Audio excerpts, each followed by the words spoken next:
Test, test, test. Test, test, test.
That's great.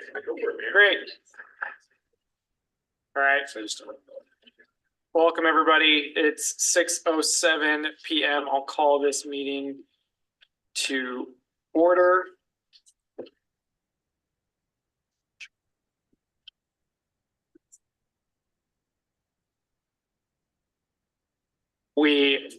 Sometimes individuals I live with for some reason will watch our live stream, and I was just told it's only showing Paul's face. So maybe that's changed since that text came in, but just so we're aware. All right, if we'd please stand and repeat the Pledge of Allegiance after me.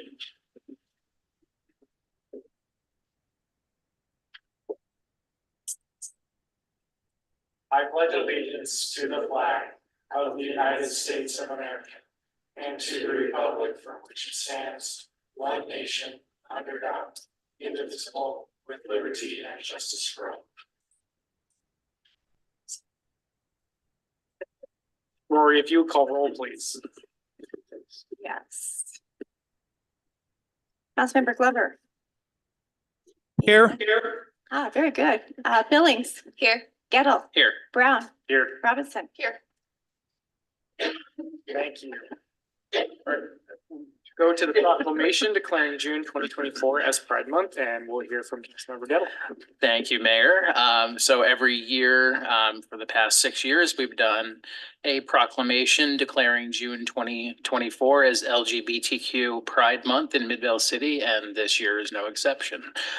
So with that said, our proclamation reads, whereas the June 1969 riots at the Stonewall Inn in New York City precipitated the modern fight for lesbian, gay, bisexual, transgender, and queer LGBTQ rights, and whereas on June 11th, 1999, President Clinton issued a proclamation designating June as Gay and Lesbian Pride Month, and in June 2009, President Obama expanded it to Lesbian, Gay, Bisexual, and Transgender Pride Month, and whereas the LGBTQ community contributes immensely to our society in areas of science, education, religion, government, and sports, and whereas LGBTQ residents and employees have made and continue to make important and lasting contributions to Midvale City and the state of Utah, and whereas Midvale City has a long-standing commitment to diversity, equity, and inclusion, and has shown a commitment to promoting principles of fairness and justice for all residents and employees, regardless of sexual orientation or gender identity. And whereas the celebrating LGBTQ Pride Month provides awareness of and advocacy for the LGBTQ community, and is an opportunity to strengthen alliances, build acceptance, and advocate equitable rights. Now therefore, let it be resolved that I, Mayor Marcus Stevenson, and the Midvale City Council hereby proclaim June 2024 as LGBTQ Pride Month in Midvale City, adopted on this 4th day of June 2024. Pass that down to Rory. All right, and then we're going to hear from Chief Larson for the Unified Fire Report.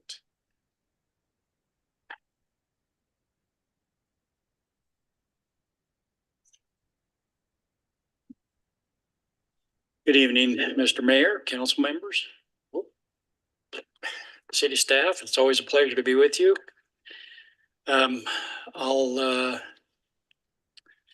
be brief with the kind of mile-high view of activities that are going on with UFA. The board tentatively approved the budget, as you probably heard, in its last board meeting, May 21st, and the final approval is going to be voted on the June 18th meeting. I'm sure the mayor will have some information on that. Recruit camp, our 26 new recruits graduated from their 4-month training camp, May 15th. That was at the JATC in Riverton. These recruits have begun their service immediately. They've been assigned to crews throughout UFA's fire service area. I'm sure we've got a couple here in Midvale. I just haven't heard who they are yet. A lateral hire, we hired 6 new lateral firefighters. These firefighters came from other departments. They come readily trained and ready to go.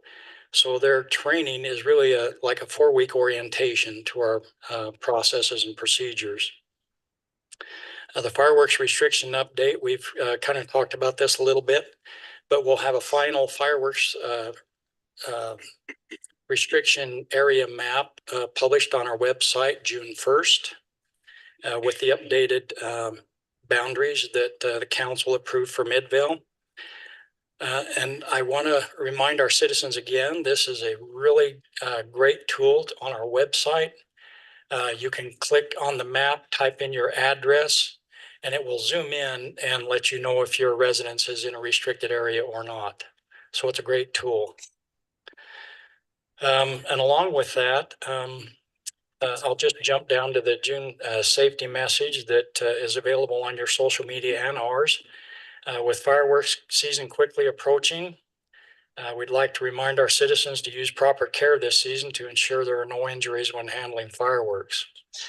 And on the social media sites, there are a lot of pointers of what they can do to be safe. Sparklers are always a big concern for me with children. They burn very, very hot. It's like a mini welding torch. And I always encourage individuals to buy the glow sticks for their kids. I've done that for my grandkids every year and they love it. And when it's dark, they leave kind of the impressions of the light as they're twirling them around, and they just really enjoy that. So I encourage that rather than sparklers, especially. The spring runoff, the temperatures have helped with melt the low elevation snow and supported the gradual release of water into the Salt Lake Valley. And outside of some significant storm cell or drastic increase in temperatures, the flooding risk is lower this season. Our emergency management continues to actively monitor and work with our partners within the National Weather Service and Salt Lake Flood Control to monitor these conditions. The Salt Lake County Flood Control is monitoring actively the Jordan River. With Utah Lake hitting compromised levels in March, the Jordan River is running at 1,470 cubic feet per second at the surplus canal. So as the Jordan, Elm, and Deer Creek begin to release water, we could see the Jordan River running higher, which would be a concern for our citizens in the parks and trails around that area. Please be sure to watch children and keep them away from the riverbanks and the high running water. And it's going to be cold too. Let's see, one last thing. I wanted to let you know that paramedic Paul Larson was promoted to the Special Enforcement Division Chief in May. He filled the vacant position left by Chief Steve Ball. Paul Larson started with Midvale Fire before they became part of the UFA. And when I was the fire marshal there, he actually started doing some investigations in Midvale City, got his training while he was here. And then Midvale joined UFA, and he continued his career in arson investigation and bomb tech, and is now the Special Enforcement Division Chief. So one of Midvale's own firefighters has risen to that rank. He's going to do a phenomenal job. He's a great individual. So we look forward to his long and prosperous career there. That's all I have for tonight. Are there any questions for me? Seeing none. Okay, thank you. All right, move into public comments. Any person wishing to comment on any item not otherwise scheduled for a public hearing on the agenda may address the city council at this time by stepping to the microphone and stating their name for the record. Do we have any public comments? Seeing none. Moving to reports. I've got a few things. One is very exciting. As you all know, this is Mural Week. We've got several different artists out on the street. Hopefully that folks will go check out all the work that they're doing and just see the progress. On Thursday night, we're doing a mural walk and ice cream. And so we're meeting here at 6 o'clock. We'll walk down. We've got 8 of the artists, I believe, participating that night. So if you want to come, be able to have a chance to actually talk, interact with those artists, ask them about their artwork. Really excited for that. And then Alto Hitos will be providing us all a scoop of ice cream at the end of it. So the plan is 6 to 7:30 that evening. As always, a small UPD update. I had the opportunity to tour these special ops and evidence and storage today. I knew it was going to be big. It's big. It's a huge warehouse and storage facility, but not just a storage facility where they've got refrigeration in there. They have all sorts of. It's like a library. Like I would like to think that they use. Is it called the Dewey Decimal System? Is that what it is? You know, I just imagine they use them. I know it doesn't make sense actually, but I would like to imagine that's because it's very complex for them to make sure that they don't lose any evidence in that chain of custody. That they keep everything in the place where it needs to be. So it was really interesting to see. We still have a lot of work ahead of us. On that front, but there are several board members who are taking the time to go out to that and be able to view it. So as we continue to have these conversations, we actually have a better idea of what does that mean as we continue to figure out, again, special ops, forensics, and evidence and storage. The last thing, I just want to mention, we turned in our mitigation application. So just as a reminder, we have, because we host the family shelter, we get some funding from the state for neighborhood mitigation. Appreciate the work from staff that went into that. This year, we're getting 3.5, well, we are eligible for up to 3.5 million. And then we can apply for that amount, and then it goes through an approval process. So at this point, we've just applied for that full 3.5 million. But just so the council is aware, so again, that the OHS as a staff has not approved all these requests yet, and then it will go to the Utah Homelessness Services Board to be approved. But that continues our shelter officer program with the 3 extra patrol officers. The weekly cleanups along 7200 South. We're also looking at starting a business reimbursement program. So this is one of the things that was identified as we met with all the businesses along 7200 South is so much of the work to keep their own businesses safe in that area comes with different lighting, fencing, things that just can cost a small business a fair amount of money.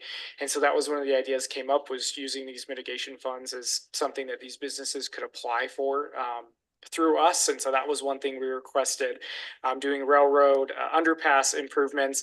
And then we've done this in the past where we're also proposing to give some direct funds straight to the road home. Part of this is for them to do deposit assistance as they're getting people into apartments and rental or the fees that folks often have to pay. So covering that for them, they asked for some fencing improvements and then also to pay to get they have a contract with the clinician service and they were looking to increase that contract so they could get more hours in there from this clinician. And so that's also what we have in there. So again, that hasn't been approved yet, but just wanted you all to be aware that that was submitted. It was a ton of work. And again, appreciate the staff putting in time on that. I think that's all I got. Councilmember Billings. Yeah, just one quick thing. I had the opportunity on May 31st on Friday to attend the DUI checkpoint that was running on 7200 South, and that was just a really a great thing to be a part of. Thank you to Chief Thomas and the rest of the Midvale precinct and everybody else that worked at that location. I would love to see that happen more. I think it was really great, and I want to just thank everybody for the dedication to keeping our streets safe and our city safe. So thank you. Thank you, Councilmember. Councilmember Glover. Yeah, it's good to be with you this evening. It's 2 o'clock, a little after 2 o'clock here this morning, somewhere between Copenhagen and Germany on the Baltic Sea. So we're having a good time, and it's good to be with you. I'm sorry I'm going to miss the Mural Festival. I hope it's a great festival this year. And that's all for this evening. Councilmember Glover, I didn't know you were such a partier, staying up so late. So it's good to know. Well, I might start snoring or saying adjourn this meeting sooner than you want. But what the heck? Hey, if you have to jump off at any point, you are good. Just let us know. Councilmember Robinson. I just wanted to reiterate that the Los Muros on Main event, the main event is on June 8th. Is that from 4 to 8, right? 4 to 9. 4 to 9. Okay, so I just wanted to make sure that we had the times for the actual event out there, but that's all I had. Thank you, Mayor. You, Councilmember Brown. I'm just in between Heidi and Rory here, not in Copenhagen or anything. It's just Yeah. I wonder how many places we've had council around the world with Councilman Glover's calling in. I appreciate that he does, because 2 a.m, that's pretty good. So I just want to say that's good dedication and good council member to call in. So I appreciate that. I was going to say I'm grateful for the food trucks and hope everyone can enjoy them. It sounds like there's going to be a slight pause until the plaza's done. I am excited for that though. So everything on track for August and no setbacks or anything at the moment, right? We're looking good right now. Yep. Perfect. That's all I have. Thank you. Councilmember Gettle. Thank you, Mayor. I will mention as well, Councilmember Glover, 2 a.m. in Copenhagen. Most people are not logged online for a city council meeting at that point in Copenhagen. So thank you for being here tonight. I will say real quick, at work today, someone who does not live in Midvale came up to me and was very excited to show me the mural on, not the Tres Gatos building, but the one kind of connecting to it. I think that one is very special and is going to be quite the centerpiece of the event. I hadn't seen it since, she took a picture of it earlier today, and the detail on that one is pretty incredible. So, and everyone here, if you can, if you haven't seen it already, it's just right over here. It's pretty incredible, like I said, and interesting that, you know, someone I work with who doesn't live in Midvale is already excited about Mural Festival on Saturday, so that's gonna be fun. Also, just a real quick reminder that primary ballots are starting to be mailed out now. So if you haven't received your primary ballot today, you probably get it by the end of the week. If you don't, you can always contact the county clerk's office if you think that your ballot has been misplaced or mailed to the wrong place. I wanted to let everyone know that. We also have a ballot drop box out here at City Hall. Very quick and easy to do it that way. So that's it for me, Mayor. Thank you. Thank you. City Manager Dahl. Thank you. I got a few things this evening, a couple of my own comments, and then I was gonna have Nate talk about the mural festival, but several things have been brought up, so I'll, after my items, if you have anything to add, you can. Or you can defer. Okay. And we also have some guests joining us from the EPA this evening. And Billy Will Smathers, our engineering czar, will give them a do you like that one? Was that good? Oh, no, sorry, I was wondering if you like the title engineering czar. I mean, Keith might have it. Yeah, well, that's true. It's a good point. Sorry, one moment, and and then Billy will give them an introduction. So my items really quick are just, we are in vandalism season again. And we've been, Public Works has been dealing with a inconsequential amount of damage at different park facilities.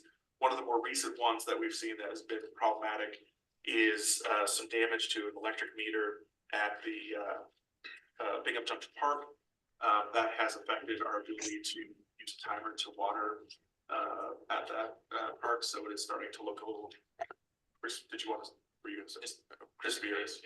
And so there are several locations right now where we are having to hand water or turn on the sprinkling system in order to water, and so that's created some additional difficulties for us. So as you see, sort of either oddly timed watering or dry grass, we're trying to. Thank you. Is that what you were trying to indicate to me? No, but you should have said you were. But we've been seeing some, so if you see some of that, we're trying to work through some different issues. So there's that. Did you want to add anything to that? Okay. So I just want to let you know that. The other thing is this week we had the opportunity to go and participate in an emergency management training event in West Jordan. We are continuing to work with Brad Jewett in order to improve our emergency response preparedness. Every time we do one of these, it highlights a variety of different things that we need to continue to work on. But it's really good to have partners just across the river that will work with us on these things. We'll have a follow-up to this in September, and so we're going to be trying to work on some of those places where we have some deficiencies leading up to that, so that we can make sure that we're ready for when we actually have our actual event here. So I just wanted you to know that West Jordan was a great partner in that, and that we're working hard to make sure we're prepared for emergencies. And those are my items. Nate, do you want to cover the Mural Festival? Yeah.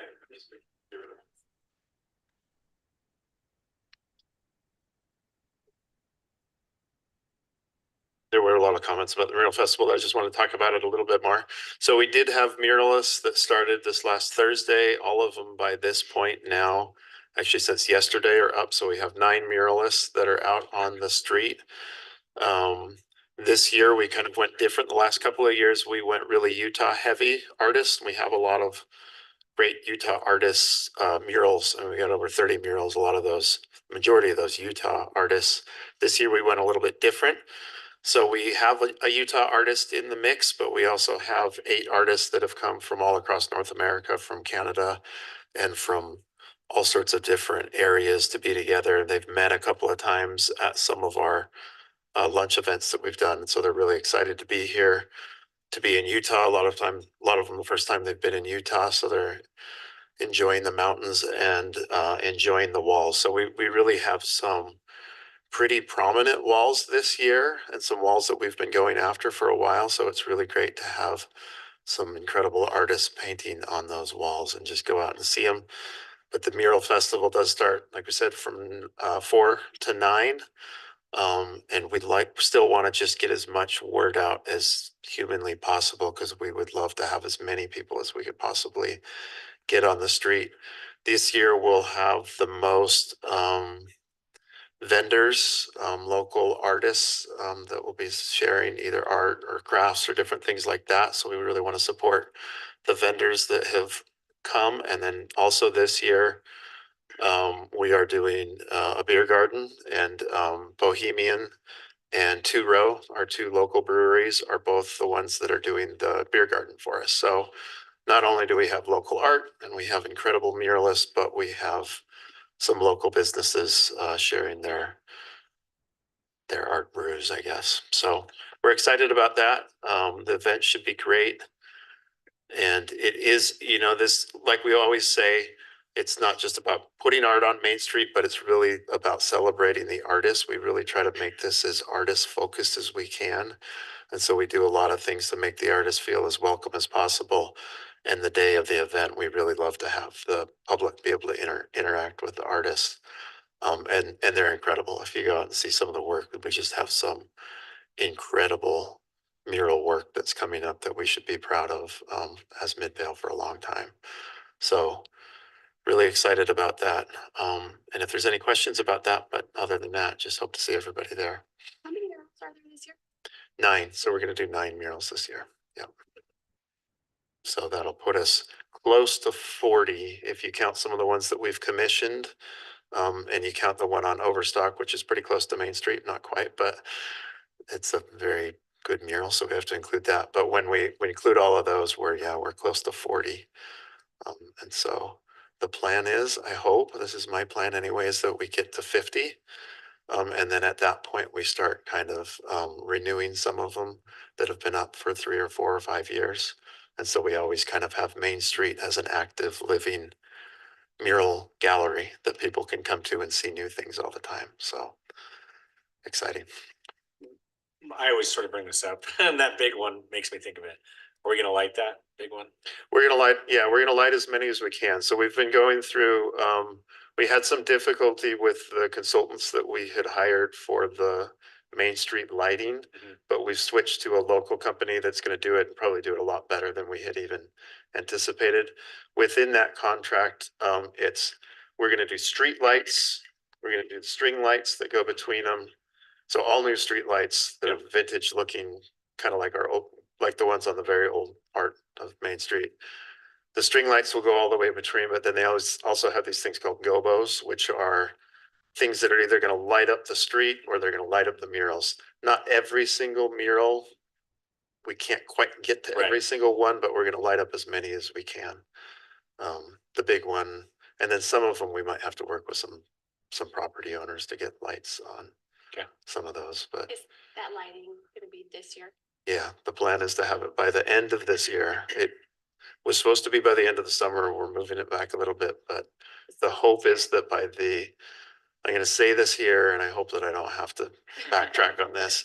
Write it down. The light up Main Street holiday event that we do, I hope that that's the point that we'll do the light up with the lights, which I always hoped that would be the case, but obviously if we could have got it done by the summer, we would want it done by the summer. But if the timing works out right, which right now it does, and we don't slip on that schedule, hopefully we could actually light up Main Street for the Light Up Main Street event, which would be amazing. It's going to be amazing. I overcommitted myself there, but you can hold me to that.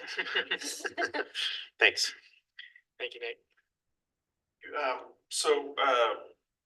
As I sort of got Billy going earlier, Billy would come up now to give an introduction to the folks that are joining us from the EPA. They're here to provide us an update on the most recent 5-year review of the Midvale Slag Superfund site. And as most of you know, Billy's been with us for a number of years and has been really the one who's been keeping an eye on the activity that's happening on Jordan Bluffs to make sure that everyone who's working out there is dealing with the environmental conditions as they're supposed to. I'm sure he could say it in a much better, more articulate and technical way than I just did, but we've been lucky to have him, and the reason we were able to have him too is because of a partnership with the EPA and a grant that they provide us for that. So I'll give a quick introduction, Billy. All right, I think you pretty much covered it other than our names, so thank you. So we have Christina. I just met some of these, so I might mess it up. And Josie, Athena, who was the old project manager. Now she's handing off to Josie, so she's our new project manager at DPA. And Missy. I don't know everyone's titles, just project manager. I apologize. Who's talking? Who am I bringing up here? Josie's. Thank you, and sorry for anyone watching online. It's a little awkward, but we're introducing some folks in the room. I also wanted to let you know that some folks from UDEQ are here. I work with them. I'm the counterpart for EPA, the remedial project manager, and then Tony Howes is the lead at UDEQ. He's the remedial project manager there, and then Dave Ellison is the community involvement coordinator, and Missy is our counterpart at EPA for that. So we just wanted to let you all know, so you're probably aware that there are two Superfund sites that fall within the footprint of Midvale City. So Midvale Slag and Sharon Steel. And so for all our sites that have been closed out, we do 5-year reviews, and those are pretty typical. It's just part of the review process to revisit all these sites to make sure they're still protective. And we recently did one for Midvale Slag that came out in April. In August, I think we have the Sharon Steel one coming out. And everything, Tony goes out and does inspections. We're looking at groundwater. There's, as you all know, because of the city ordinance, there are lots of institutional controls that Billy helps and keep the developers to.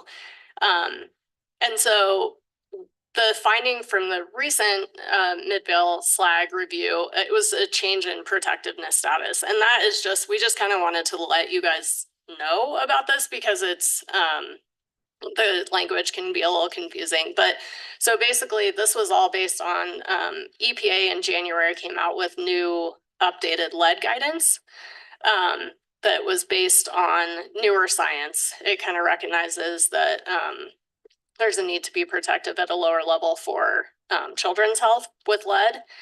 And so this is just kind of the nationwide guidance. It's not specific to any sites. From that level, we would do a lot of site-specific investigations to see how available the lead is for absorption into the body, what the background levels look like in the area. In the Rockies, we tend to have like naturally higher heavy metals, so we have to take that into account.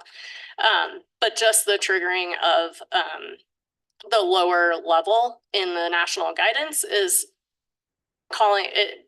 It caused us to make a change in the determination of protectiveness status, just signaling that we need to go back and just make sure that the previous risk assessment was done is still protective of the sites. And so over the next 3 years, we'll just be digging into that site-specific data.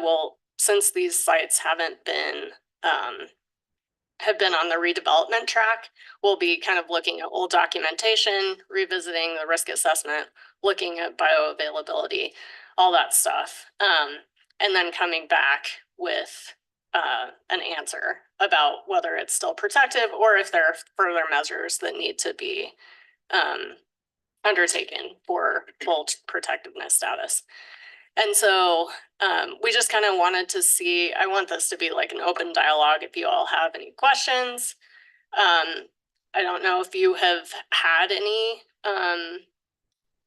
citizens that have been like, we just kind of want to know what sort of like conversations you have with your constituents about these Superfund sites and what the best way for us is to get information to constituents, that kind of thing. As we know more, we'd like to have an open dialogue with you all and folks living in that area. So I've had people reach out in the past, so my district includes both of these Superfund sites. I would say that I guess that I live on the Midvale Slag site myself. In the past, there have been some reports that we've distributed that, as you mentioned, have language that can be confusing to just the average person who looks at it. Like, you know, there was on the Sharon Steele Superfund site, there was a determination that, you know, some of the groundwater was not ideal for human consumption, was how something along very similar to those words was in the report. So, you know, obviously when the average person reads that, they think, oh my God, I drink this water. So, you know, I think as open and as honest as we can be with the folks who live there, myself included, to let them know if and when there comes a time that, you know, there's some recommendations we need to make to them. I'm assuming now that there aren't any right. health recommendations that we need to make people aware of, and hopefully it stays that way. But yeah, I think whatever we can do, getting that information out on our city website. I think, you know, you guys publish it on, you know, I'm looking at it right now on the EPA site, but folks who don't know to go there to check it out, who may, you know, be on our website much more frequently. I think that's great, even if we can send it out with utility bills or any sort of mailing that we send out to our community members. I think that's a good idea. Because it is an area of concern. You know, you have some people who say, you know, I've never gotten sick until I moved to this Superfund site. And, you know, honestly, it's difficult for me to, you know, have a conversation and say, oh, no, you're fine. It's not because of the Superfund site. So, you know, sometimes it does lead to awkward conversations with constituents. So the more information that we have scientifically backed, you know, that I can provide to them, I think that would be helpful for me personally. Okay. Yeah, one thing we've been doing on our end is sort of, we have several programs at EPA that deal with lead, because there are several different exposure pathways. So there's, you know, I'm not sure where you all are with the lead pipes. I know in Denver, they're in the process, Denver Water, of replacing all these lead pipes. So that's like a big source to some people. We're also in that Okay. process, completing the survey and working on getting those replaced. Okay. So I think it's good for folks to just kind of generally be aware of the different sources of lead exposure. And then we have been sort of trying to gather just best practices of how to, and it's not really just pertinent to lead. It'd be protective of most exposures to lead or to heavy metals via soil, but just kind of like simple things like taking your shoes off at the door, washing your hands after you garden, or wearing gloves, like those types of things. We've been trying to compile that, and we can definitely put those in a more accessible place for you all to be able to serve to the public. If folks are interested in, if there's concern particularly for kids that are playing out in these areas, just in general, I think it's a suggestion to have certain kids of certain age screened for lead. And so that's something that they can talk to their physicians, or we've also been interfacing with the county health department, so they are aware of this updated lead guidance and whatnot. But just to be clear, you're not saying that there is anything that is indicating right now in these areas that there is a problem, but that is a right general. That's a general guidance. Yeah, that's a general guidance from physicians, basically. And so, no, so we're in the we can't say there's not an elevated risk, but we can't say that there's, like, we don't want to get anyone alarmed, because we're going back to do the site-specific risk assessment now. And it'll, you know how long that process will take. So yeah, I was waiting for that question.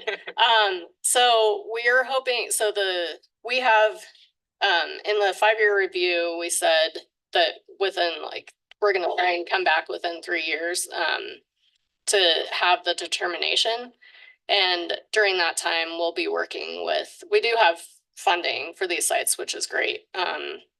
So to do this investigation, so we will be working through those contracts to get all that in order.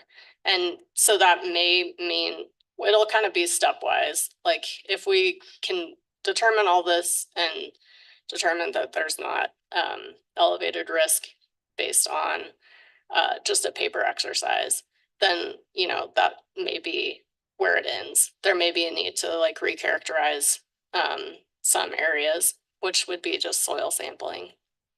And then just for if we have data gaps, because again, all these for these Superfund sites were cleaned up a while ago. And so the paper electronic records are not where we would love them to be in a easily compactable database right now for us. So it'll be working to get all that gathered and then working through the risk assessment process. But What types of recommendations would come out if it showed that we needed to do something extra? I mean, based on where those sites are at now, what would be some things that may come out of this is how you remediate that? I think it would be excavation, but yeah. So soil excavation of yards and then filling with clean soil. But a lot of that already happened at these sites. It's just going back and mapping out exactly what happened where and double checking that it's still good according to the updated science. So it's just really a way for us to just make sure that everything's still protective and revisit sites. Are there any recommendations? You mentioned children, but I see we have at least one canine in the building with us today. Is there any recommendation for dogs or cats? Especially, dogs are outside a lot. They're sniffing around, they're digging around. Is there anything specific for dog owners that they should maybe be aware of or best practices? As far as exposure to those, I don't know.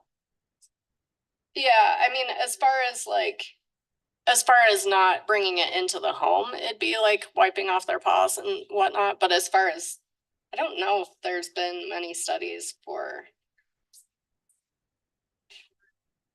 comparatively. But yeah, just wiping the paws.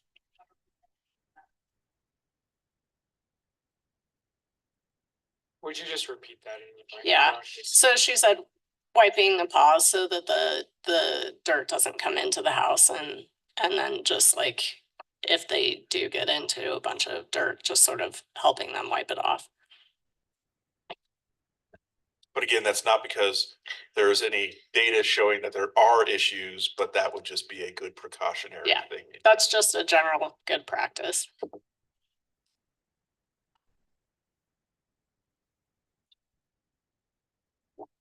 Any other questions, comments?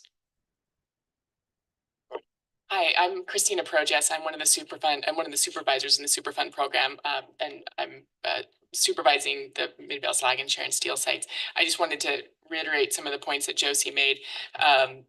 The guidance that we're talking about, the EPA guidance that was revised in January, it's specifically for residential soil lead exposures. And so it wasn't really addressing exposures to drinking water, things like that. It wasn't really addressing occupational exposures, recreational exposures. It was really for residential exposures. So when we talk about needing to come in and do some additional sampling, some additional characterization work, that's mainly to try to understand the residential exposures. So kids playing in yards, etc.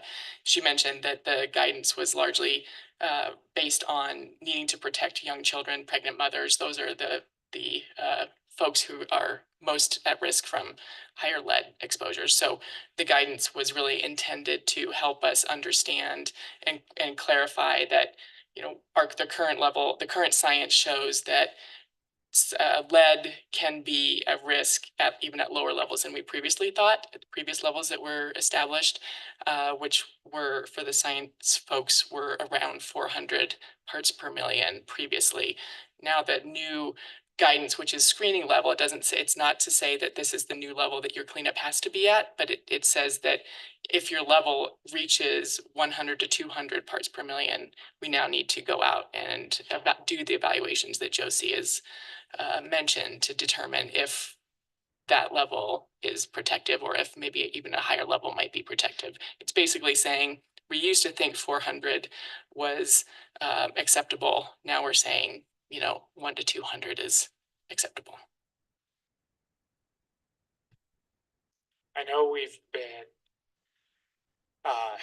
trying to pull in, we've had some other things not related to the Superfund site where we've been working closely with the health department. And I know as part of that, they've had their lead, I'm gonna call it their lead prevention team. Is there a way that we should be doing anything to proactively engage them on this issue as the city directly to the health department? That's a really good question. I think one of the things that we were really interested in knowing from you all is, are there groups that we need to be coordinating with to help get this message out as we're developing and as we're learning more about the, what we're planning to do with lead, or what is appropriate for these two Superfund sites. So if you all have groups like those, or if you have a contact, if we can get any of those contacts, that would be really helpful for us as we start to think about what our outreach would look like and how we reach out to these groups. I don't know how this would actually happen. You asked for a conversation. Most of those are apartment type condos. I mean, Okay. At least they would have, I would hope, management team that I'm gonna say maybe we could help connect or at least point them in the right direction, so that then that's probably gonna be more useful than us trying to put something out as a city, whereas their management of their apartment is probably gonna do a better job of getting information in front of them, but. Sure, that would be really helpful. Yeah. And if there are any other local groups, community groups that you think where homeowners might, congregate or might be a good source of disseminating information, please let us know. Missy would be the best person to reach out to, and we can get her contact information to you all. We'll work through our CD department in order to get what information we can, and then I know Councilmember Gettle is very in tune with his district, and we'll follow up with him too to see if there's any Great. Groups that he would recommend us reaching out to. That'd be really helpful. Thank you all. Thank you. Billy, we good? Okay, thank you all. Hopefully you're enjoying the nice Utah weather while you're here. All right, we'll move into our first of many public hearings tonight, which is the first one. Sorry, Rory, I assume this is the most updated because I have a proclamation on it. So I just want to make sure I was going to start reading the right thing and not the wrong thing. Thank you. Item A, receive public comment regarding proposed budget amendments to the fiscal year 2024 general fund and other funds as necessary. We'll hear from Mariah.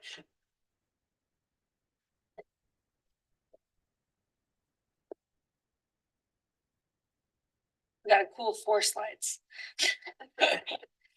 Is this how this will look? Okay.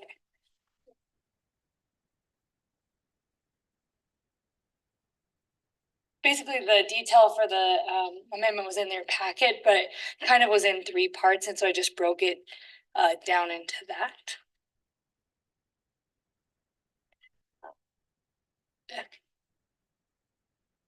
All right, so the first part was the homeless shelter grant. We just didn't recognize the number changed a little bit as they went through the process, just like I'm sure it will in the coming year. So we hadn't recognized the totality of what we were getting from the latest budget amendment. So we increased the revenue from the homeless shelter grant by $96,000 to about 2.7. And then on the expenditure side of that, part of the construction happening on the north side of the building here is being paid for from the homeless shelter grant to put the sidewalk in on 700 West. So the RDA is paying for that project. So now we're transferring that revenue from the homeless shelter grant to the RDA to pay for that portion of that project. And then we did purchased $20,000 of Narcan as well. That wasn't initially in the budget. Can I clarify one little, just because I was talking about mitigation funds, that just is Yes, remembering that was our previous year, when we applied for mitigation. this a is the year ago. previous. Yes. Yes, And then what I was talking about, so yeah. yes, yes, yes. Anyway. And then there's just some changes for actuals. So I was really conservative with our sales tax revenues last year. This is bringing that up to actuals, and then also so to our total will be $11.2 million. And then other actuals in the expenditure trend is we just have some small changes across departments. Bulk of that is salaries and benefits. We've got retirement payouts and new employees for about $23,000. And that's across multiple departments. Our Salt Lake County signal maintenance has increased about $20,000 more than we thought it was going to be. And then we have strategic planning, elections, postage, Canyon School District fundraisers, employee associations, and planning and zoning overtime that total together to $25,000. And then the last piece of this amendment is that both with the sales tax increase and the use of fund balance, we are sitting right there up at that 35% that the state allows us. And so by budgeting a transfer to capital projects, it's not saying we will, but by budgeting it, we can to make sure that we stay within that. So any excess funds of the 35% will transfer to the capital projects fund.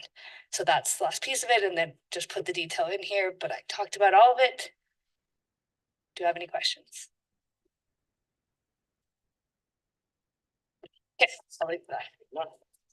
Mayor, I move that we open public comment. Second. Okay, we have a motion and a second to open up the public comment. All in favor, please say aye. Yes. Yes. All right. Aye. Yeah. Thanks, Paul. Okay, we'll move into public comment. Do we have any comments on this item? So you may step forward to the microphone, state your name for the record. Mayor, I move that we close public comment. Second. Here we have a motion and a second to close the public comment. All in favor, please say aye. Yes. Yes. Aye. Thank you. Public comment is closed. All right. There's no action. Yep, so Next we'll item. move on to the next item. Item B, receive public comment regarding the fiscal year 2025 proposed Midvale municipal fee schedule and utility rates.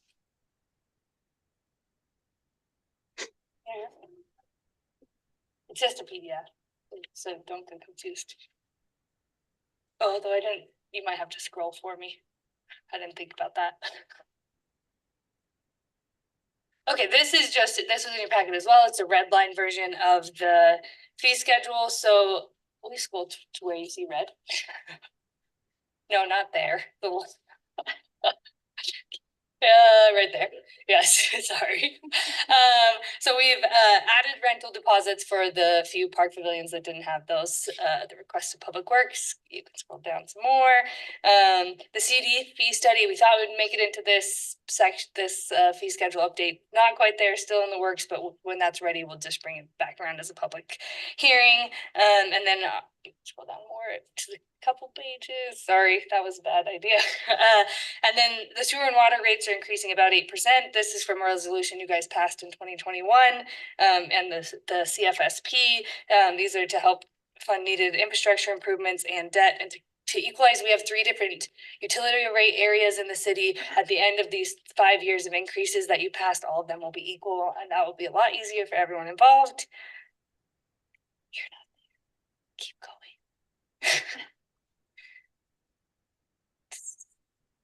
You guys have also seen, it doesn't really matter. You've also seen that we're proposing a 4% increase in the stormwater fee, which is taking it from $9 to $9.36 monthly. And then waste collection is also going up 4% due to our contractual increases.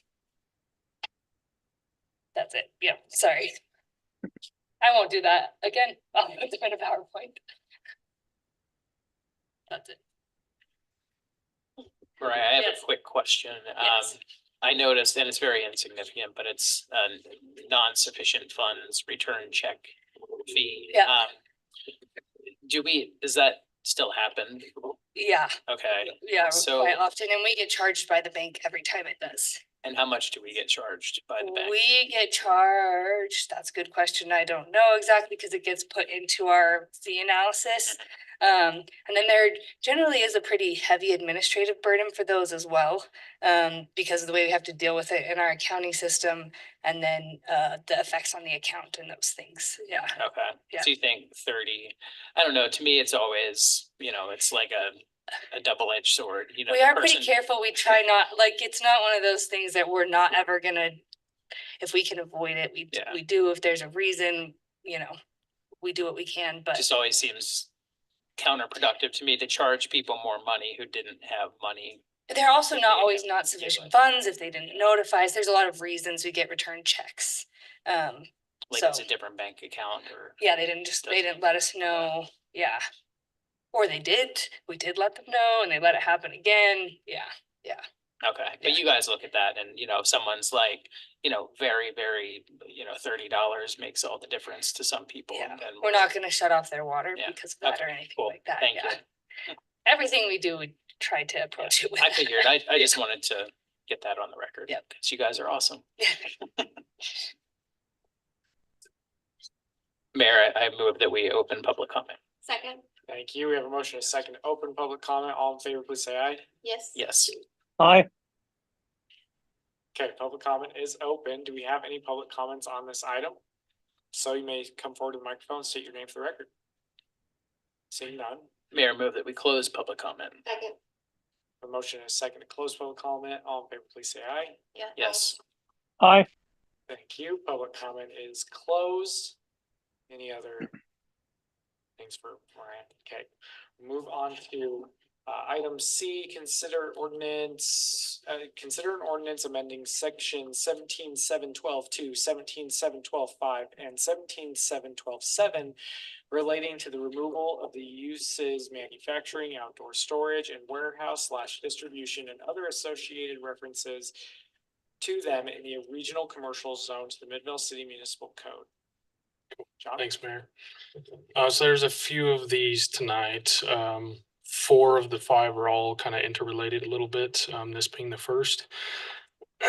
So as Mayor mentioned, we'll just click to the slide here. So it's changes to the use table, parking standards, and outdoor storage regulations for the regional commercial zone. We're proposing to remove manufacturing, outdoor storage, and warehouse distribution from the zone.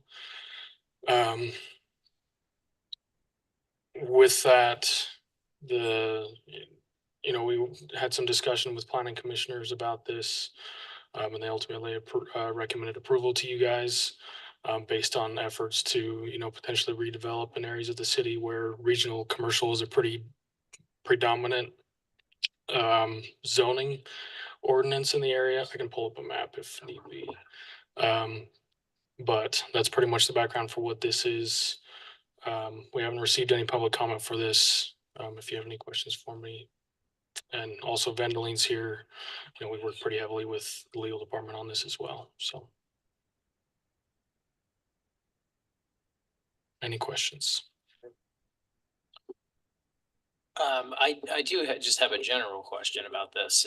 It's one of those things, that when you read it, unless you're really in the know, it's a little confusing and it's hard to determine exactly what we're trying to do with this new recommended motion. So I like to just get a very simple overview of, what type of development, we're thinking might benefit from this change before we actually make the change. So like for more specifics, like there's areas on 7200 South, Fort Union Shopping Center. We don't really want to see these types of uses over there with, we've got the RCRO in certain areas that we're trying to, get up and running. There's a few approved projects. Further west towards I-15, there's the, clean industrial regional commercial that's there by the track station. That I know we're working pretty heavily with RDA, trying to get like an HTRZ zone going to facilitate redevelopment in that area. So it's just more of trying to get what we want in the meantime until we can get those redevelopment efforts going.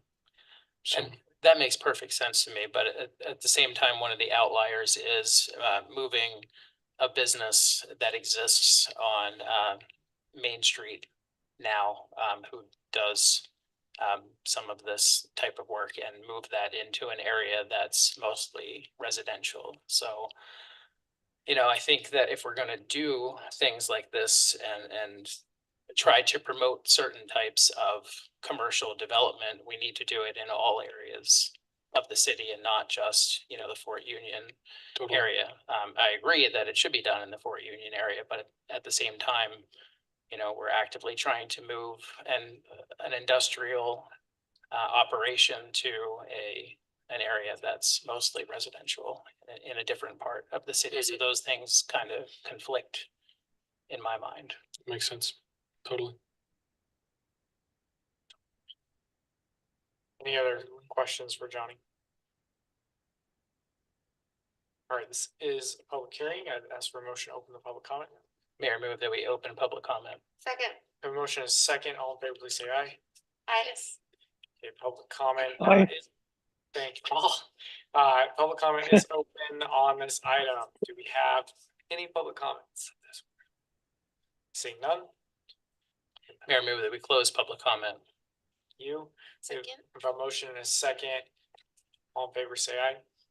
Yes. Aye. Yes. Thank you. You two are quiet over there. I'm assuming which way you're going. Thank you. Public comment is closed.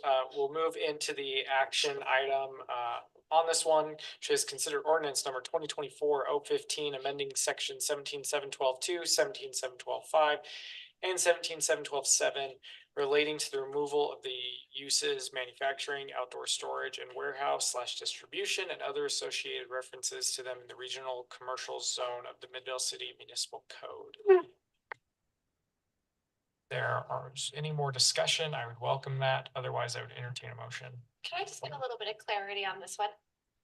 I just want to confirm I'm understanding this correctly. We're going to be removing the ability to use it as manufacturing, outdoor storage, and warehouse distribution for anything in this zone, correct? Yes. Okay, Just this zone. Just this zone. Yeah, just this zone.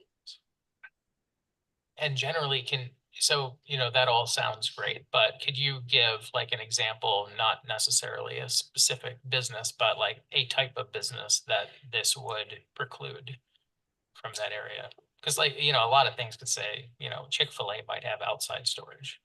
Right, yeah, exactly. Well, and a big part of this is, you know, the regional commercial zone's pretty heavily focused on like retail and that type of commercial activities. And specifically in our definition of retail and service commercial, it totally excludes outdoor storage. So most of the businesses that even locate within regional commercial can't even have outdoor storage by that. But like in instances of this, it'd be, you know, if somebody has a yard that they store some materials in, or equipment or stuff like that, this sort of arrangement with these changes would then be prohibited.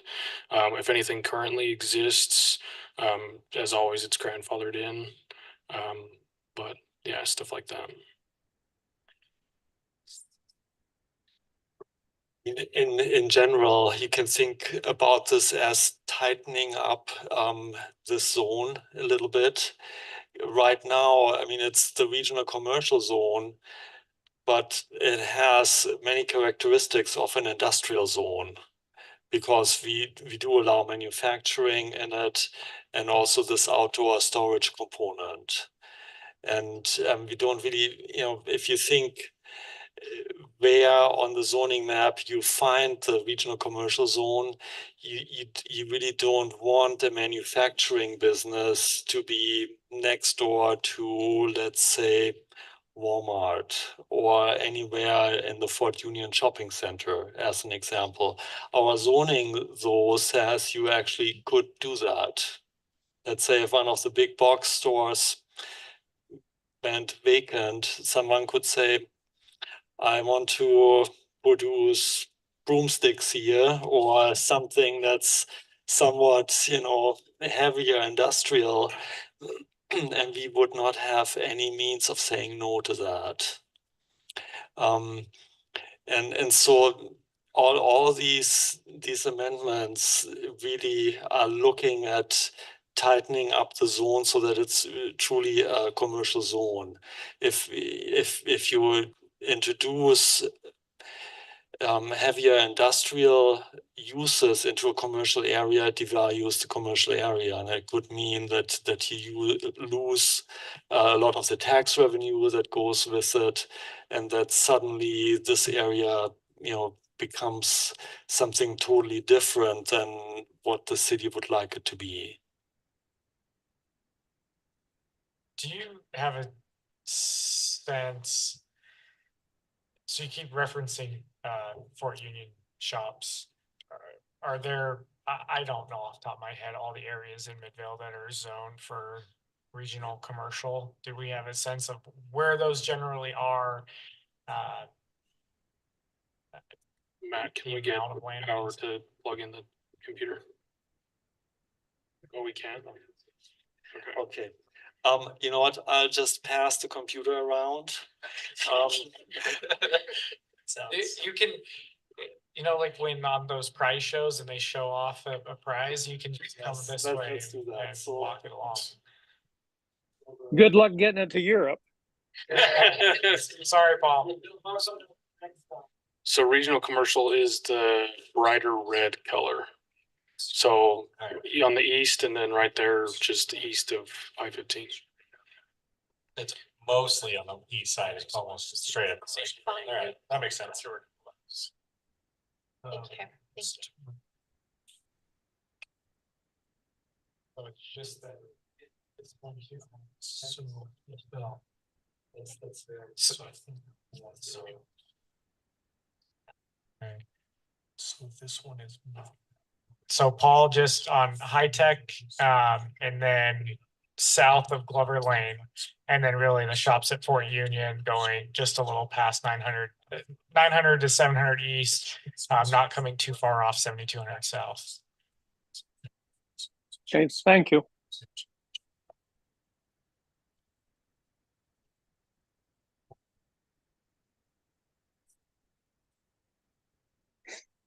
All right. We are on the action item for this one. So again, if there's more questions, great. Otherwise, I would entertain a motion.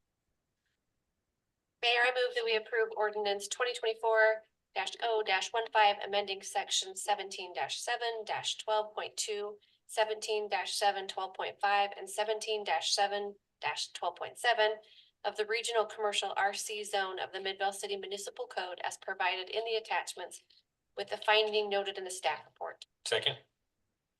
Okay, we have a motion and a second. Thank you. Any further discussion? Rory, if you would call roll, please. Yes, Councilmember, Billings. Yes.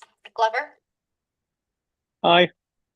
Robinson. Aye. Brown Yes. and Gettle. Yes. Okay, that passes. Thank you. We'll move into item D, consider an ordinance amending section 17.776, 17.7, 12D, and 17.7, 13.5 relating to the removal and amendment of outdoor storage regulations from the State Street, Jordan Bluff sub areas 1 through 3, development and clean industrial zones, and creating sections 17.6.3 of the Midvale City Municipal Code. John. So this one's pretty related to the last one. So from the zones Mayor mentioned, so State Street zone, Jordan Bluffs, sub areas 1 through 3, and clean industrial. We're not removing the outdoor storage component. We're just removing the regulations from the current zones and putting them into the newly adopted supplementary regulations that was just created with the water conservation standards. I think it was last meeting. Yeah, that was last meeting for chapter 17-6. So we're just trying to compile, stuff that has regulatory standards amongst a lot of zones and put them in one place for simplicity of, readers for the code, for us as staff to be able to interpret it correctly, and stuff like that. So that's all this is. We did amend them to tighten them up a little bit. The next item also is refining the definitions of those. So a lot of what's coming from the definitions is now placed into the standards rather than being regulated by the definitions. And this is what the new proposed standards are for your information that was in the staff report. All right, this is a public hearing. So let's just. Mayor, move that we open public comment. Thank you. The motion is second. All in favor, please say aye. Yes. All right. Aye. Thank you. We'll move into the public comment on this item. Do we have any public comments? Seeing none. Mayor, move that we close public comment. Second. Thank you. Our motion is second to close public comment. All in favor, please say aye. Yes. Aye. Yes. Aye. Thank you. Public comment is closed. We'll move on to the action item for this one. Consider ordinance number 2024-017, amending section 17776, 17.710, 12.12D, and 17.713.5 relating to the removal and amendment of outdoor storage regulations from the State Street, Jordan Bluffs, sub areas 1 to 3 development and clean industrial zones, and creating section 17.6.3 of the Midvale Municipal Code. So moved. Second. Great. We have a motion and a second. Any further discussion on that? Rory, if you call roll, please. Councilmember Glover, Aye. Robinson, Aye. Brown, Yes. Gettle. Yes. And Billings. Yes. Okay, that passes. Thank you.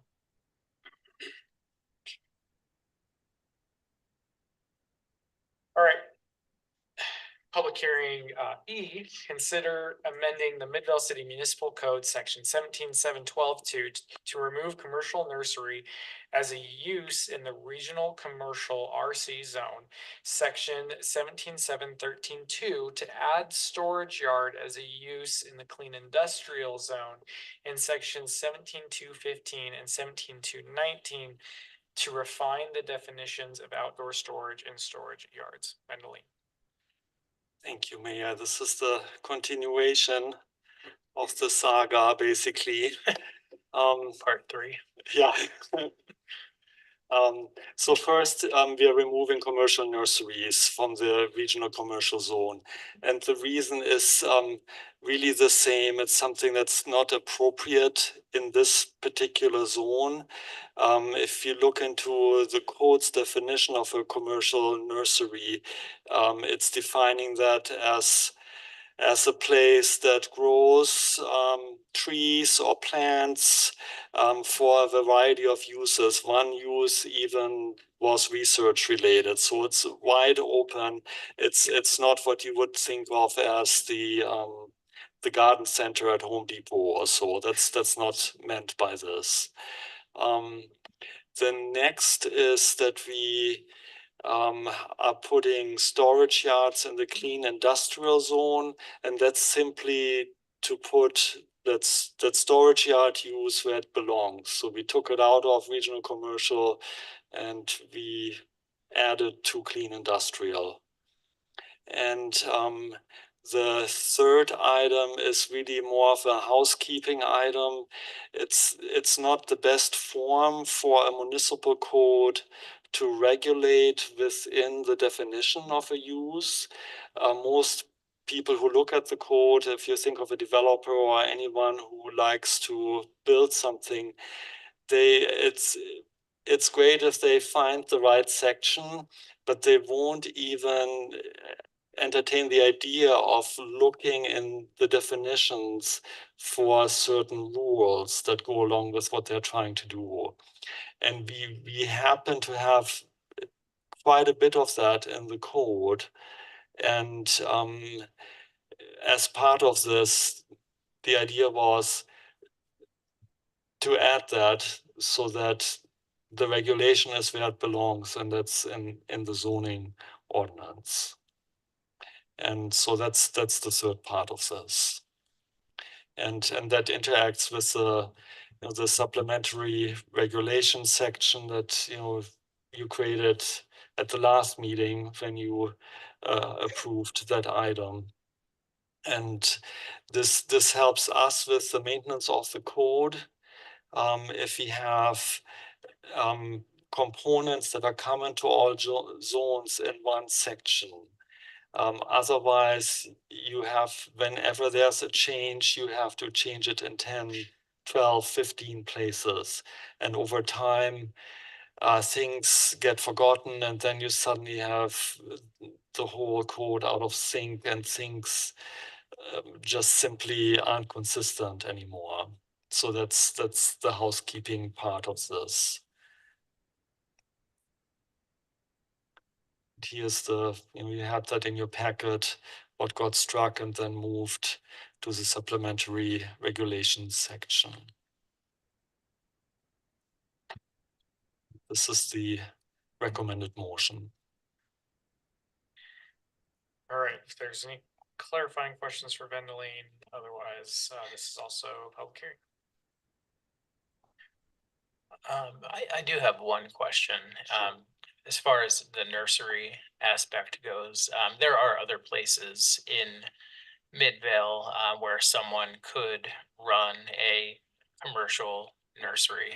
Just, not these areas if we pass this, but I wouldn't want to preclude, the ability for someone to, find space to do that somewhere else if need be.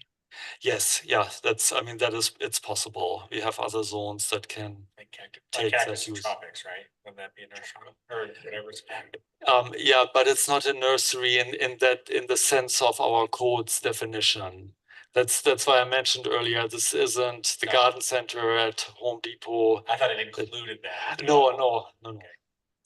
My specific concern was, if, Utah ever moves to a place where there are more cannabis nurseries in Salt Lake County, I wouldn't want to, entirely preclude that from existing somewhere in Midvale. Yeah, I mean, we can look at that in the specifics of that. If we have anything, if you wanted to go that direction that we need to add or clarify in the code. I think with how heavy cannabis is already regulated by the state, I'm not sure they can do it in an outdoor location. I think it requires it to essentially be in a warehouse. And so right now, even under our current code, I think they're largely limited to the clean industrial zone. Plus they have certain proximity requirements that they have to follow that are unique to them. The commercial nurseries that Vendaline is referring to are probably more along the lines of what you think of with like Lover Nursery or something like that, where it's largely a storage yard of plants, if you will, and not like a retail space like Cactus and Tropicals where they're already prepared and largely you're taking them to be in your home or something along those lines. Yeah, and you even find operations that go beyond what you've, let's say, find at Glover Nursery and West Jordan, where you have large concrete containers, you have large vehicles going in and out hauling materials. Mayor, move that we open public comment. Second. Thank you. I have a motion and a second to open the public comment. All in favor, please say aye. Yes. Yes. Aye. Thank you. Public comment is open. If you have any public comments on this item, you may step forward to the microphone, state your name for the record. Do we have any public comments? Seeing none. Entertain a motion to close the public comment. Move that we close public comment. Second. Thank you. We have a motion and a second to close the public comment. All in favor, please say aye. Yes. Yes. Aye. Thank you. Move on to the action item. Consider ordinance number 2024-016, amending the Midvale City Municipal Code section 17.7.12.2 to remove commercial nursery as a use in the regional commercial zone, section 17.7.13.2 to add storage yard as a use in the clean industrial zone, and sections 17.2.15 and 17.2.19 to refine the definitions of the outdoor storage and storage yards. So moved. Second. Okay, we have a motion and a second. Any further discussion on that? Rory, if you call roll, please. Yeah, Councilmember Robinson. Aye. Brown. Yes. Gettle. Yes. Billings. Yes. And Glover. Jump the gun. Aye. Thank you. All right, that does pass. Moving into public hearing F, consider an ordinance amending section 1779-12-1-8E and 17.7.12 F4F relating to the removal of storage yard architectural standards in the Riverwalk overlay in regional commercial zones of the Midvale City Municipal Code. Jonathan. Just another one of those housekeeping things. So we had storage yard architectural standards within zones where storage yards aren't permitted. So it makes sense to just remove it. To make sure nobody gets confused as to what they can and can't put in. In this instance, it's the Riverwalk overlay and regional commercial zones. So that's all this is just striking this sentence from both of those zones. And it used to read, or will, storage yards shall be screened and have paved surfaces, just to make sure there's no hiccups with anything with storage yards in these zones. Any questions? Could you just very briefly define, now that we've talked about this a few times, briefly define what you mean by storage yard? So let's come back to, I'll find the.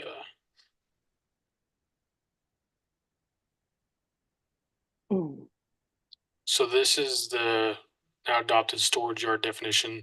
So like location of goods, wares, merchandise, commodities, equipment, materials, or any other item outside of a completely enclosed building for a continuous period longer than 24 hours. For the purposes of this title, construction yards, lumber yards, and other like uses are considered storage yards. And then the outdoor storage, the difference there is it's also similar, but it doesn't allow the, construction yards, lumber yards, stuff like that. We go back to. Go ahead, Garrett. And one of the primary differences, outdoor storage is a secondary use to whatever the primary use is. So it requires a building or something that's being used, and then the outdoor storage is incidental to that.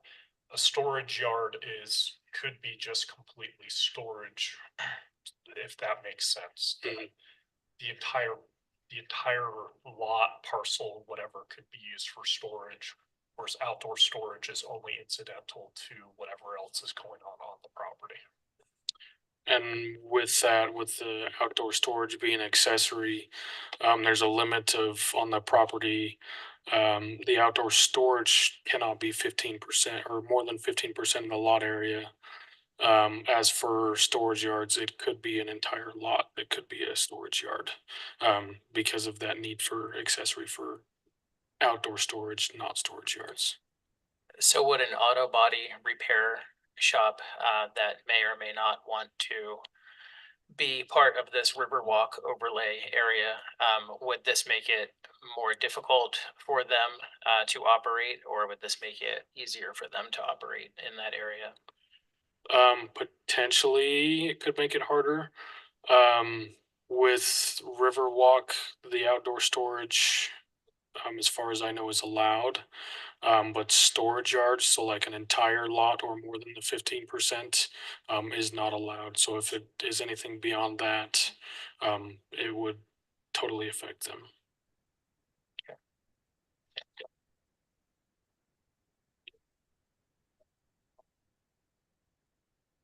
Mayor, I move that we open public comment. Second.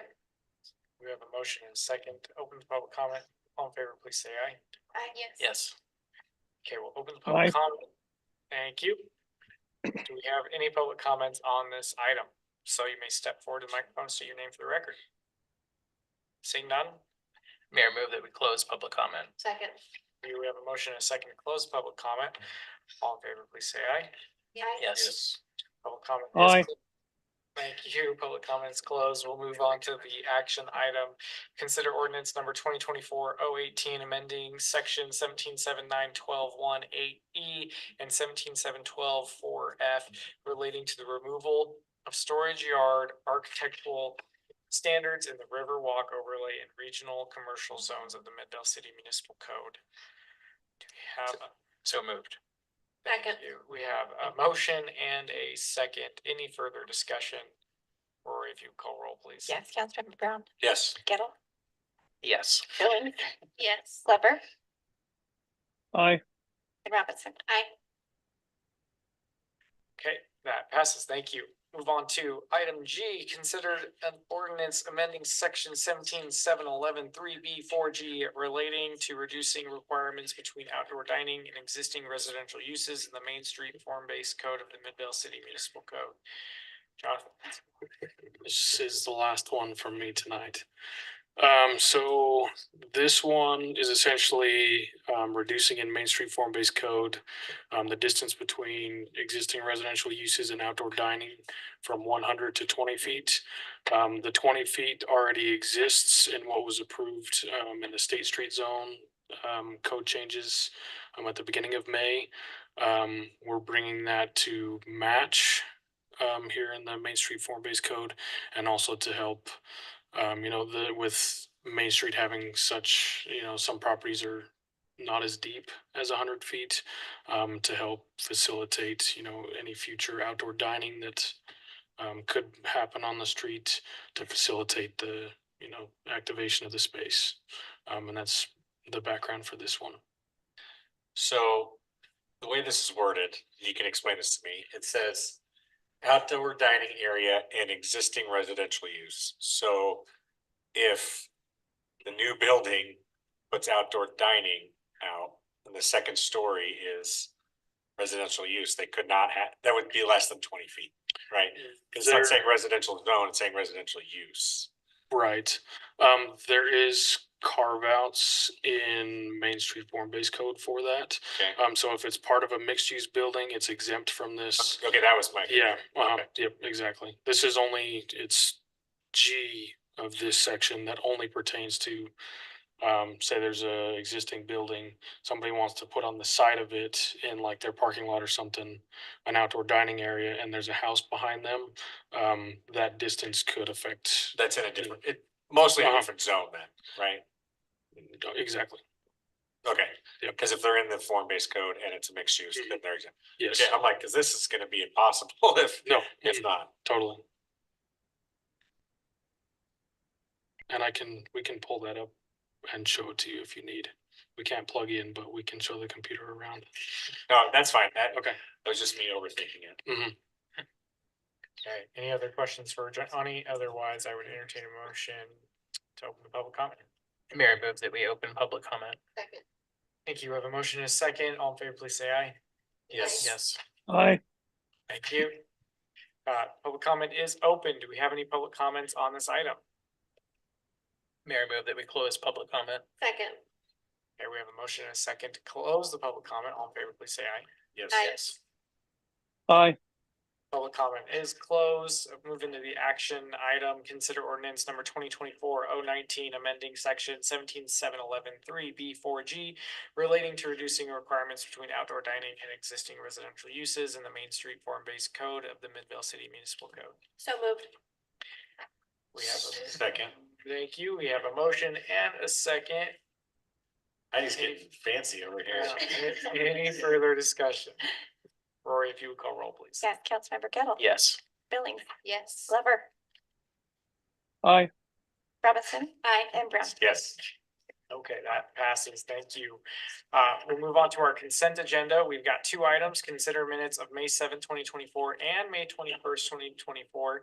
And item B, consider resolution number 2024-R29, approving an agreement between Midvale City and Nolan and Sun Construction for the installation and construction of two water lines, replacing existing water lines on High Tech Drive and on Center Street. Just as a reminder, we did have a discussion on that item the last time where Glenn came and presented, and we said we were okay with that going on consent. There's no further discussion. Glover's not here to make the motion. He's gonna He's do it. He's just on a time delay.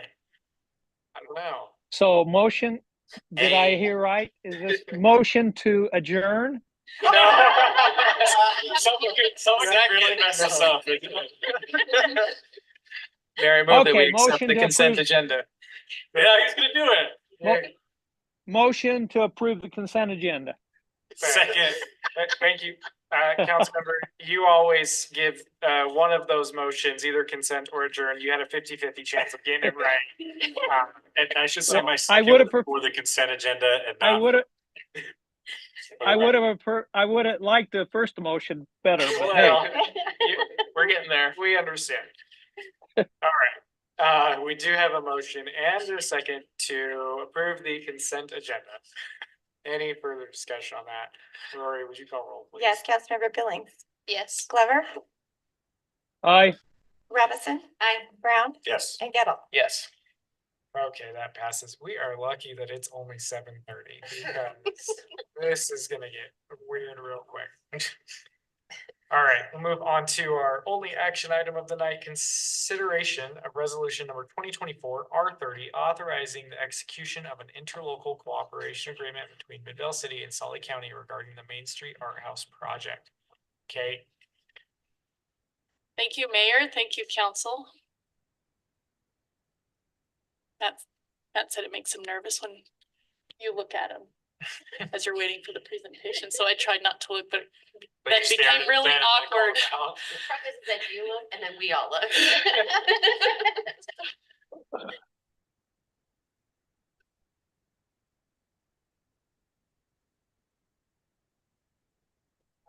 Pierce, we're getting impatient. You're someone in Copenhagen. At 3:00 in the morning now. 3:30. Sorry, Paul. I'll be quick. So this is an interlocal agreement with Salt Lake County regarding the Main Street Art House project. This is through their tourism, recreation, culture, and convention support program. So it is a grant. They provide funds to eligible entities to support cultural and economic growth. We submitted an application for funding for the Main Street Art House to renovate, it's about 400 square feet of the exterior backspace to expand opportunities for artistic activities. Oh, there must be a timer, so I'll go faster. The city was awarded $40,800, and the city will need to contribute $6,500 to cover the remaining costs. To receive the funds, we will have to authorize the execution of the agreement. The RDA will be overseeing the renovation and will provide the matching funds. Therefore, I'll be returning at a later date with a separate pass-through agreement for the city and the RDA. The key terms in the agreement include the grant amount, our matching amount, and then the timeline to complete the project, which is, we'll have to have it done by March 31st of 2025. The scope of the project is to renovate the backspace pictured there. We'll be leveling that out, putting fencing the area, and then doing a shade canopy, and then adding some other aesthetic pieces back there. And then it'll be a lump sum reimbursement. And then we're asking council to suspend the rules so that we can go ahead and get going on this project, since we have to get it done by next March. I'm happy to answer any questions if you have them.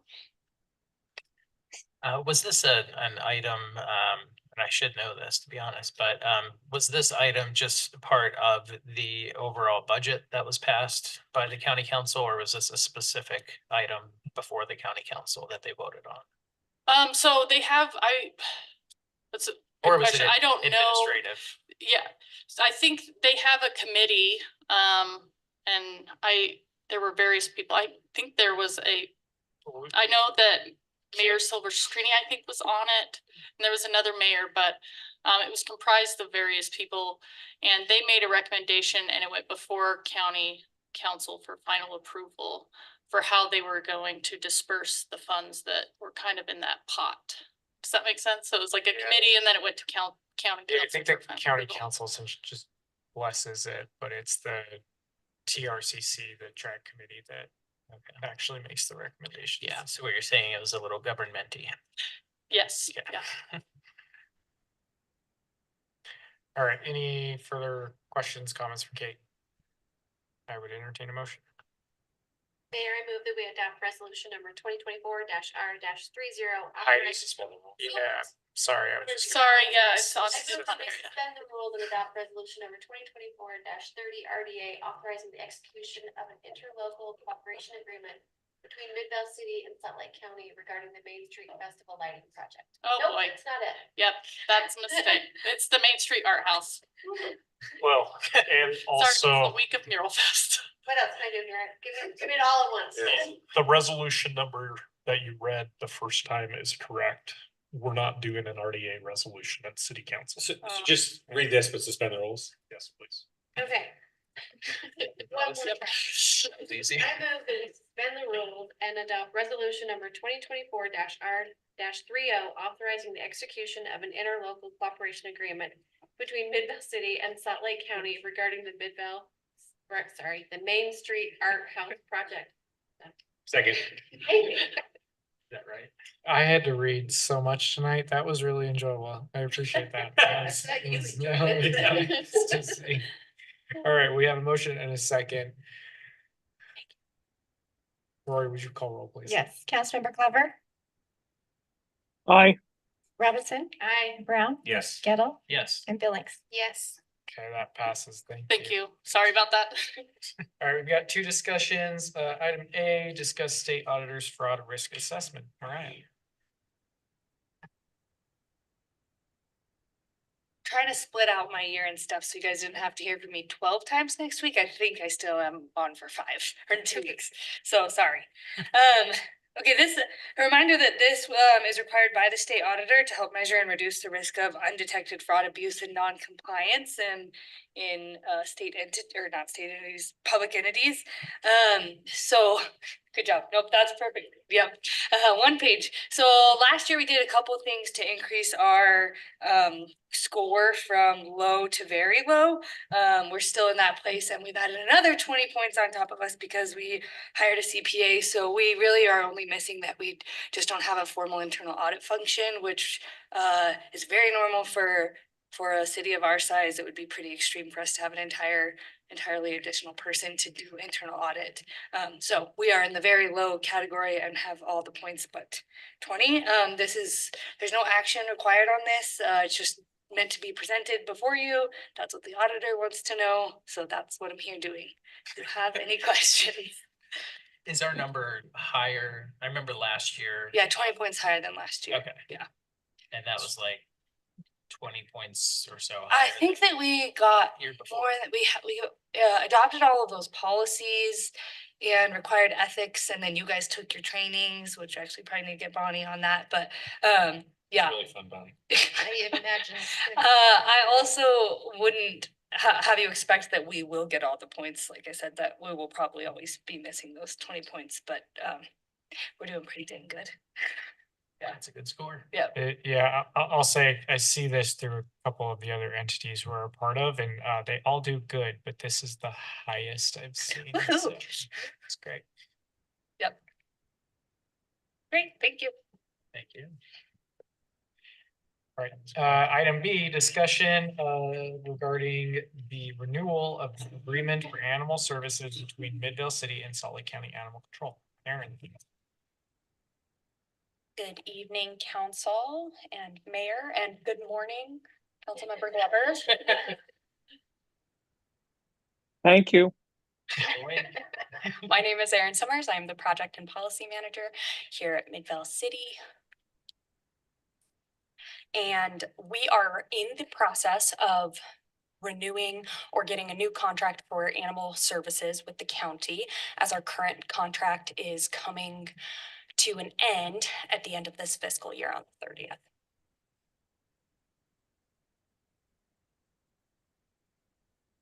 No, you're good.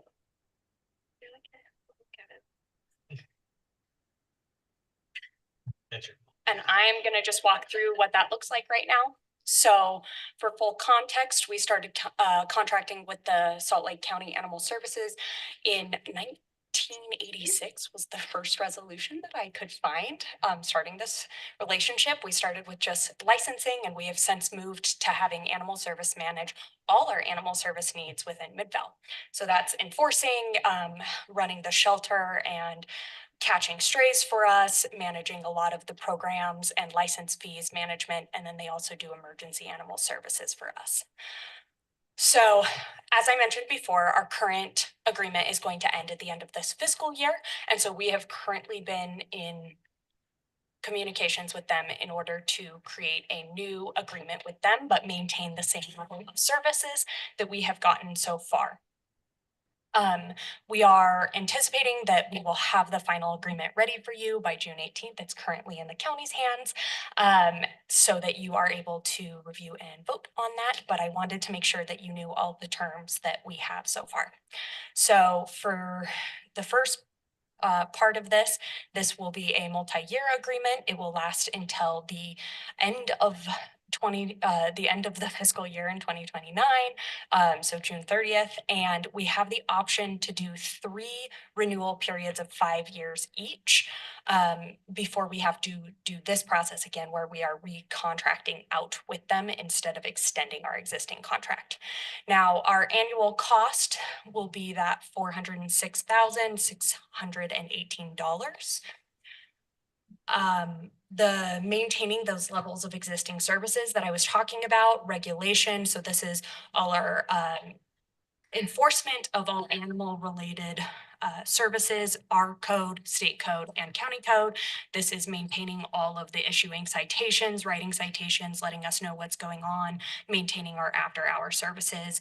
They do all of our licensing, from issuing and collecting license fees and enforcing licensing requirements. They run a shelter, which they also catch and shelter all domestic stray animals, and manage any fees that come out of picking up your animal from animal control. They run a myriad of programming that is partially based off of available staffing and funding at the county level, but this includes education programs, spade neuter programs, foster and adoption, and animal behavior, outreach, and public awareness in general about animal services and needs. And then they are contractually obligated to maintain the staffing, facilities, equipment, and administrative services to fully execute these levels of services. As I mentioned, these services are currently with the county as, the current draft. We reviewed it. We sent back a couple of edits to them, and they are currently finishing that up, and we'll receive that contract back from them. We asked for a couple small technical changes and text changes throughout for clarity's sake. One piece is the indemnity clause was not reciprocal. It asked that the city holds the county harmless, but not that the county holds the city harmless. So we're asking for that to be added. And the last piece is there is a section that gives the county the right to be able to increase the price if the price per person increases. Or cost per citizen is the basis that they base animal services on throughout the county. We are asking for some considerations to be added around that to give the city some protection. So a deadline which allows the city enough time to consider our options or make sure that we can fit it into our budget process before the new fiscal year begins, or adding a cap to the price increase so that we're able to be fiscally responsible year over year. And that concludes all of the things going on with animal service draft contracting. Are there any questions, comments? I've got one. If they, and maybe Garrett, this is for you, if the county, do we expect to have any issues with this indemnity issue? And what do you mean by that? Do do we we expect to receive pushback from them? Yeah. I have no idea. And with how large the county's civil division is, sometimes we've been able to quickly resolve issues, and other times we've essentially been told, take it or leave it. Since we really don't know which attorney is on the other side of this, I don't have a really good gauge of what their attitude is going to be about the requests we've made. Okay. I just want to add, because I do sit in on this budgetary process for the county animal control and or animal services, and it was relayed to me that it was a bit unusual for one city to request these changes. The way that we operate with animal services is very similar to how we operate with UPD and UFA. And if, as we did the whole UPD reorganization presentation, it was stated specifically that if one of those cities didn't adopt the contract that came out that year, that was a notice to quit that organization. And I do worry that making too many changes to what is essentially an interlocal agreement between multiple cities and jurisdictions, might bother, I'll use the word bother, the county a bit, because I think, as I said, it is a bit unusual for one city to request changes to an interlocal agreement that, that language was sent to every single jurisdiction who uses the county animal services. So are we changing that for ourselves only, or will that apply to every jurisdiction? I think, to answer your question, Mayor, I think that is going to cause some issues in the county. And to clarify a significant difference, though, the Unified Police Department is an interlocal entity that has all members that are participating. Salt Lake County Animal Services is essentially giving us a service agreement, and this interlocal agreement is only between two parties. It's between us and them. We do have some concerns in the sense that over the last, how many iterations, Aaron? I think there's been 2 or 3 since like 2019. Certain terms have always remained the same, and we've had certain protections in the sense that they can't raise pricing above a certain point. In this particular iteration, they've given us a contract where they said they can change pricing at any time at their sole discretion. And then on top of that, we have to give, a year notice to be 180 days. or 6 months notice to be able to leave if that becomes a problem. That's never existed in any of the contracts before. And so what other cities choose to do, I can't tell you, but our negotiations with them shouldn't impact their negotiations with other cities because we are the only two parties in this. And like I said, we have some concerns as a city with some of the changes that they've unilaterally made to what the existing relationship has traditionally been. For county information, our current price cap is at 5% annually. Councilmember, also, if you were aware through that process that there is an issue, we haven't been made aware of that. When I passed or said that we had some changes to make, and I spoke with a representative from Animal Services, before sending this, I did say it had to do with indemnity and then this issue that Garrett was just bringing up. And at that time, the person seemed to be receptive to like reviewing them. The person did not say that they were just going to accept them, but they were like, just send them over and we'll look at them. So it didn't feel like a negative interaction, but if it is, then we need to know as soon as possible. We just haven't received anything that says that it's a problem. Okay. Well, that's good, because I mean, sitting on that board, I know, they have not increased prices at all since COVID. And there was quite a time, as you know, during COVID, a lot of people were getting dogs that they then realized they couldn't care for. And, there were a lot of costs to the county facility that were not distributed among cities. So I just want to make sure that we're not, just overburdening a organization that does great work, in my opinion, on the shoestringiest of budgets. And, I just want to make sure that we're not, as I said, overburdening that process because, we have administrative costs, obviously, Garrett is on this, Matt, you've been on this, but, all of the time that they spend doing that is less time that they can care for animals and take care of issues that we need them for. And I just to reiterate that the two things with the indemnification, it's just, right now it says that if we make a mistake, we have to indemnify them. The reciprocal is if they make a mistake, they have to indemnify us. Doesn't seem like that should be overly burdensome. And then the other part of it is just with the renewal, the ability for them to make any increase that they want at their own discretion for those renewal periods. It also coincides with our termination period.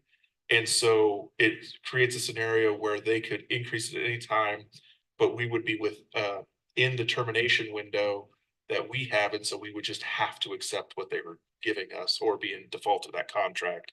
And so I understand everything you're saying, and they've been a good partner.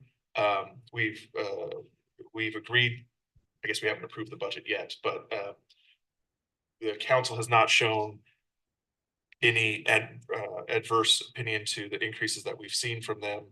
And this is just making sure that we have the ability to take steps if in the future different people are involved who make different decisions that are not in our community's best interest. And I will close by saying if there was some sort of, mid-year price increase, it would be because there was a very serious disaster somewhere in the county. They're not looking to raise prices beyond, they operate on such a budget that they maintain the facility and animal services, and that's it. I don't know what their top person gets paid, but it's absolutely not enough. Can I just, because I just want to clarify, because I was kind of surprised by your 5% comment and surprised by Councilmember Gettles, they haven't raised it all, because don't we have an 18% increase for them this year? Yes, they are raising rates this year, but there's also a population component that if we have an increase, it's not always because they raised rates, but because it's based off population. But yes, this year we have almost 19%, and that is, they did raise rates, not insignificantly. Yeah.